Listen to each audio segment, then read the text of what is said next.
ওই যে ফোনপে কাকা দীপঙ্কর দার বিরিয়ানি দিবাপির বিরিয়ানি নিয়ে একটা ডিফারেন্স করেছে এবং দীপঙ্কর দার বিরিয়ানিটাকে বদনাম করেছে। এই বিষয়ে তুমি কি বলবে? দেখো, দীপঙ্কর দা সবসময় বলে ও ছোট মানুষ, ও ডাউন টু আর্থ, ঠিক আছে? কারণ ও বলেছে যে দাদা বৌদি আর দিবাপি বিরিয়ানির সাথে কখনো তুলনা হয় না।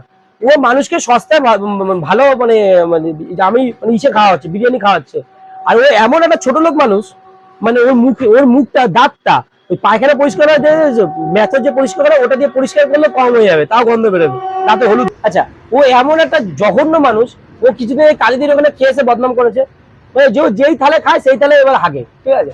আবার আমেরিকান দাদার কাছে গেছিল নিমন্ত্রণ, সেইখানে কি করেছে, ও সাথে কারো আপনি না, গ্র্যাজুয়েট ছাড়া যেরকম এত ভালো ছেলে আমার নামে বদনাম করেছে, ওর সাথে কোনো খারাপ হয়নি।